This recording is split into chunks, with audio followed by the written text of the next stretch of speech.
মোটামুটি দুইটা ফরম্যাটে আমি আমার শেষটা অন্তত দেখছি। মিরপুর টেস্ট হবে আমার জন্য লাস্ট। আমার কাছে মনে হয় নতুন নতুন কিছু প্লেয়ারদের সুযোগ দেওয়া উচিত। আমার তো মনে হয় শেষ খেলে ফেলেছি আমি ওয়ার্ল্ড কাপ। বিসিবির সাথে ডিসকাস করেছি যে তাদেরকে বলা হয়েছে স্বাভাবিকভাবেই যে আমার কি প্ল্যান, স্পেশালি টেস্ট ক্রিকেট নিয়ে। এই টেস্ট এবং হোম সিরিজ আমি মানে যেটা ফিল করেছিলাম যে আমার লাস্ট সিরিজ হবে টেস্ট ক্রিকেটে স্পেশালি, তো ওইটা নিয়ে আমার চিন্তা ছিল এবং এভাবেই ফারুক ভাইয়ের সাথে এবং বোর্ডের সিলেক্টরদের সাথেও কথা বলা হয়েছে যে যদি সুযোগ থাকে আমি যদি দেশে যেয়ে খেলতে পারি, মিরপুর টেস্ট হবে আমার জন্য লাস্ট স্পেশালি টেস্ট ক্রিকেটে।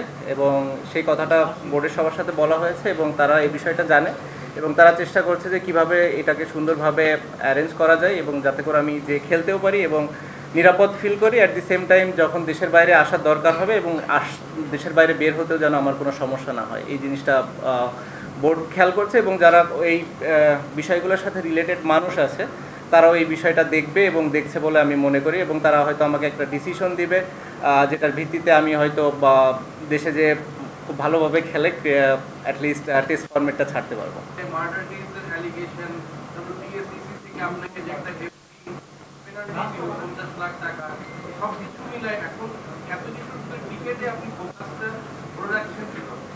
টাফ, খুবই টাফ। আমি কিভাবে রাখছি এটা আল্লাহ জানে, আমিও জানি না আসলে। যেটা বললেন যে ধরেন একটা কেস, হ্যাঁ এখন হয়েছে, সবারই রাইটস আছে, বাট আপনারা সবাই জানেন যে এটা কেমন ধরনের কেস ছিল কিংবা আমি ওই সময় কোথায় ছিলাম, আমার কাজ কী ছিল কিংবা আমি কী করছিলাম। তো এই বিষয়টা নিয়ে খুব বেশি একটা বলতে চাই না। আর একটা জিনিস যেটা সদ্য হয়েছে, আমার লাইফে আমি কোনো দিন আসলে নিজে থেকে কোনো ট্রেড করে নিই। কেউ যদি এটা বলে যে এই ট্রেডিং নিয়ে কথাও বলেছি, আমাকে প্রমাণ দিলে আমি খুশি হব। সো এই সবগুলো এখন আসলে যে কেউ যে যার যার মতো করতেই পারে, বাট জিনিসগুলো হচ্ছে যে আপনি যদি সুন্দর করে একটু করতো হয়তো মেবি বেটার হতো আমার জন্য হয়তো মেন্টালি একটু ভালো হতো। কারণ ফলস এলিগেশনগুলো আমার কাছে মনে হয় না যে এই জিনিসগুলো খুব একটা ভালো দিক বহন করে আমাদের দেশের জন্য বা বাইরে, স্পেশালি বাইরের মানুষ যখন এগুলো নিয়ে কথা বলবে আমার কাছে মনে হয় না যে জিনিসগুলো খুব বেশি একটা অ্যাপ্রোপ্রিয়েট হবে। কারণ আমি যেটা ফিল করেছি, প্রথমটা তো আপনাকে বললামই, আর দ্বিতীয়টা যেটা মানে আমার লাইফে যখন আমি কোনো ট্রেডই করিনি নিজ থেকে, সো স্বাভাবিকভাবে আমার ভুল করার কিংবা ওটার সাথে যে ধরনের ওয়ার্ডগুলো ইউজ করা হয়েছে সেগুলো আসলে কতটা অ্যাপ্রোপ্রিয়েট সেটাও আমার জন্য একটু দুঃখজনক।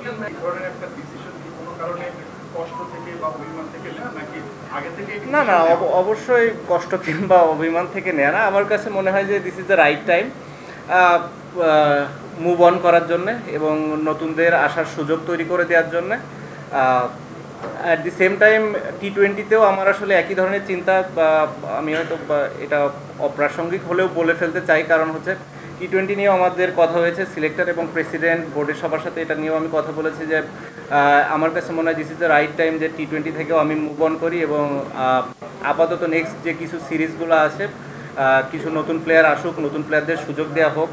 অ্যাট দি সেম টাইম আমি যদি ফ্র্যাঞ্চাইজি লিগ খেলাগুলোর সুযোগ পাই, এখানে ভালো করতে থাকি, 6 মাস 1 বছর পরে যদি কখনো মনে করে বিসিবি যে হ্যাঁ না এখানে টি-20তে আমার কন্ট্রিবিউট করার একটা সুযোগ আছে, আমি পারফর্ম করছি এবং ফিট আছি, দেন আমরা ডিসাইড করতে পারি। বাট অ্যাট দিস মোমেন্ট আমি নিজেকে অন্তত টি-20তে দেখছি না। আর সাউথ আফ্রিকা যেহেতু টেস্ট সিরিজ, আমার ইচ্ছা আছে যে লাস্ট সিরিজ হওয়ার।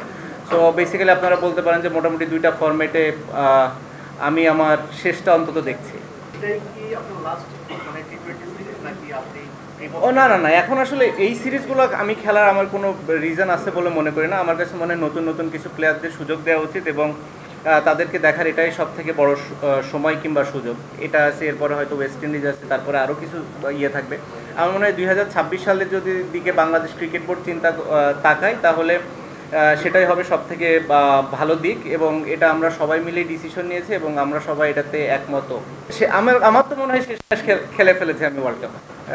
I am happy, just I don't have any regrets. আমার কোনো ওরকম লাইফে রিগ্রেটস কখনো ছিল না, এখনও নাই। এবং আমার কাছে মনে হয়েছে যে এটা রাইট টাইম বাংলাদেশ ক্রিকেটের জন্য, আমার জন্য, এবং সে কারণে আসলে এই ডিসিশনগুলো নেওয়া এবং এটা বোর্ডের সাথে, সিলেক্টরদের সাথে, কোচ, ক্যাপ্টেন সবার সাথে ডিসকাস করেই নেওয়া হয়েছে এবং তারা সবাই বুঝতে পেরেছে আমার সিচুয়েশনটা এবং তারাও এটা ফিল করে যে না, this is the right thing to do.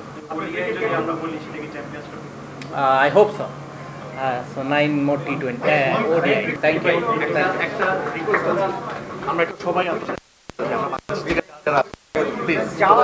Please বসেন সবাই ভাই পোস্ট ক্লাব ম্যানেজার